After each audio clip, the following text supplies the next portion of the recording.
नमस्कार। SPT news पर आपका स्वागत है। पेश है 17 मार्च मंगलवार दोपहर 1:15 राजस्थान की बड़ी खबरें।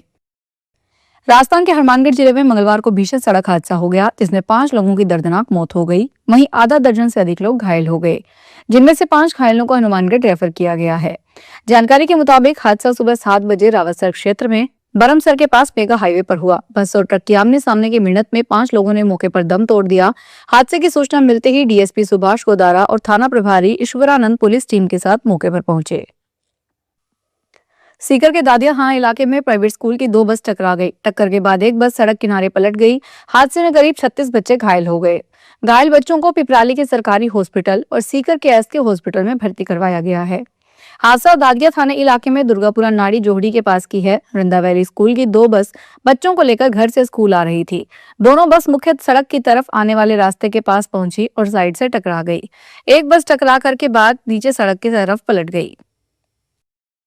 राजस्थान सरकार सरकारी स्कूलों और आंगनबाड़ी केंद्रों में छात्रों की उपस्थिति दर्ज करवाने के लिए फेशियल रिकॉग्नाइजेशन सिस्टम लागू करने की योजना बना रही है। इस तकनीक आधारित प्रणाली के जरिए विद्यार्थियों और शिक्षकों की हाजिरी डिजिटल तरीके से दर्ज होगी, जिससे पारदर्शिता बढ़ाने और सरकारी योजनाओं के लाभ की सही निगरानी करने में मदद मिलेगी। सरकार की योजनाओं के अनुसार इस प्रणाली के दायरे में सरकारी स्कूलों में पढ़ने वाले विद्यार्थियों के साथ साथ आंगनबाड़ी केंद्रों में नामांकित 3 से 6 वर्ष आयु वर्ग के बच्चों को भी शामिल किया जाएगा। राजस्थान में मौसम ने अचानक करवट ले ली है। प्रदेश के कई हिस्सों में मंगलवार को दिन भर बादल छाए रहे, जिससे तापमान में गिरावट दर्ज की गई है। इसी बीच मौसम विभाग ने आगामी घंटों में आंधी, बारिश और ओलावृष्टि की चेतावनी जारी की है, जिससे किसानों और आमजन की चिंता बढ़ गई है। पश्चिमी विक्षोभ का असर कई जिलों में बदला। मौसम विभाग के अनुसार सक्रिय पश्चिमी विक्षोभ के चलते प्रदेश के मौसम में यह बदलाव देखने को मिल रहा है। जयपुर, जोधपुर, बीकानेर, अजमेर और उदयपुर संभाग के कई जिलों में दिन भर बादल छाए रहे। कुछ स्थानों पर हल्की बारिश भी दर्ज की गई, जिससे मौसम सुहावना हो गया। 6 दशकों से चले आ रहे आयकर अधिनियम 1961 की विदाई 1 अप्रैल को हो जाएगी और उसकी जगह आयकर अधिनियम 2025 ले लेगा। यह केवल नाम का बदलाव नहीं है, बल्कि इसमें निवेश, खर्च, बचत और टैक्स फाइलिंग के तरीकों में बदलाव हो जाएगा। नया कानून प्रत्यक्ष कर ढांचे में संरचनात्मक और प्रक्रियात्मक बदलाव लाएगा, जिसका सीधा असर देश के करोड़ों मतदाताओं की जेब पर पड़ेगा। नया टैक्स कानून लागू होने से स्लॉट टीसीएस के दरों में कमी, सिक्योरिटीज ट्रांजैक्शन टैक्स में बढ़ोतरी और संशोधित आयकर रिटर्न दाखिल की समय सीमा में बढ़ोतरी सहित कई बदलाव होंगे। पान मसाला के भ्रामक विज्ञापन के एक मामले में अभिनेता सलमान खान की मुश्किलें बढ़ गई है। राज्य उपभोक्ता आयोग ने केंद्र व राज्य सरकार को भ्रामक विज्ञापनों के मामले केवल केंद्रीय उपभोक्ता संरक्षण प्राधिकरण के स्थान पर राज्य उपभोक्ता आयोगों के दायरे में लाने के लिए कानूनी संशोधन करने की सिफारिश की है। आयोग ने विज्ञापन के एक मामले में अभिनेता सलमान खान व पान मसाला कंपनी को राहत देने से इनकार किया है। जयपुर इंटरनेशनल एयरपोर्ट से उड़ान भरने वाले यात्रियों को घर से निकलने से पहले अपनी फ्लाइट की स्थिति जरूर जांचनी होगी। कारण एयरपोर्ट पर 17 से 23 मार्च तक रोजाना 4 घंटे का नोटम लागू रहेगा। इससे दौरान एयरपोर्ट से फ्लाइट्स की आवाजाही पूरी तरह बंद रहेगी। वहीं एयरपोर्ट पर इस अवधि में 6 फ्लाइट्स रीशेड्यूल की गई है। एयरपोर्ट प्रबंधन के अनुसार मानसून सीजन से पहले रनवे के नियमित रखरखाव और एयरफील्ड ग्राउंड लाइटिंग सिस्टम को हैलोजन से एलईडी में अपग्रेड करने के लिए 17 से 23 मार्च तक प्रतिदिन दोपहर 1 से शाम 5 बजे तक नोटिस टू एयर मिशन जारी रहेगा। कोटा में रिहायशी इलाके में सीवरेज की खुदाई के लिए जमीन में ड्रिल जिलेटिन से बारूद भरकर विस्फोट किया गया, जिसके चलते कॉलोनी के मकानों में कंपन हो रहा है। स्थानीय लोगों को मकान की नींव कमजोर होने का डर सताने लगा है। लोगों का आरोप है कि केडीए के जिम्मेदार अधिकारियों द्वारा सही से मॉनिटरिंग नहीं करने के चलते ठेकेदार द्वारा मनमाने ढंग से काम किया जा रहा है।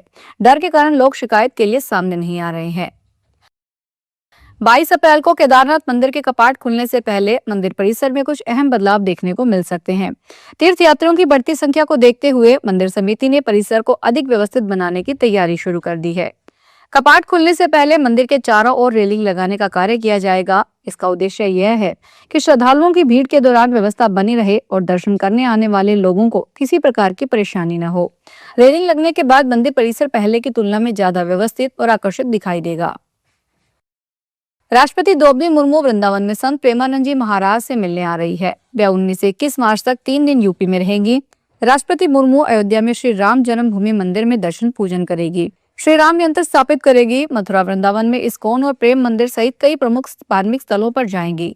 20 मार्च को राष्ट्रपति संत उड़िया बाबा के निर्वाण दिवस पर उनके आश्रम पहुंचकर समाधि स्थल पर पुष्पांजलि अर्पित करेगी। राष्ट्रपति दौरे के दूसरे दिन यानी 20 मार्च की शुरुआत संत प्रेमानंद महाराज के साथ आध्यात्मिक चर्चा से होगी।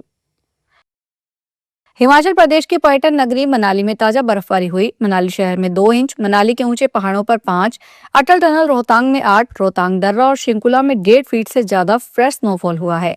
बर्फबारी से पहाड़ों पर सड़कें जोखिम भरी हो गई है। बर्फ जमने के बाद गाड़ियां फिसलने से हादसे हो रहे हैं। इसे देखते हुए टूरिस्ट समेत लोकल लोगों को सावधानी से गाड़ी चलाने की सलाह दी गई है। पहाड़ों पर इससे मार्च में जनवरी जैसी ठंड लौट आई है।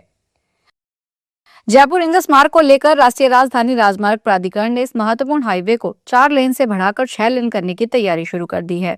इसके लिए डीपीआर तैयार करने के आदेश जारी कर दिए गए हैं। जयपुर से रिंगस तक जाने वाला यह मार्ग पिछले कई वर्षों से बढ़ते ट्रैफिक दबाव का सामना कर रहा है। खासतौर पर खाटू श्याम जी मंदिर जाने वाले श्रद्धालुओं की संख्या लगातार बढ़ रही है। फाल्गुन मेले और अन्य धार्मिक आयोजनों के दौरान इस मार्ग पर भारी भीड़ रहती है, जिससे कई बार लंबा जाम लग जाता है। ऐसे में पहले चरण में इस रोड को 6 लेन में विकसित करने का प्रस्ताव तैयार किया गया है। फिलहाल इस बुलेटिन में इतना ही, फिर हाजिर होंगे बड़ी खबरों के साथ।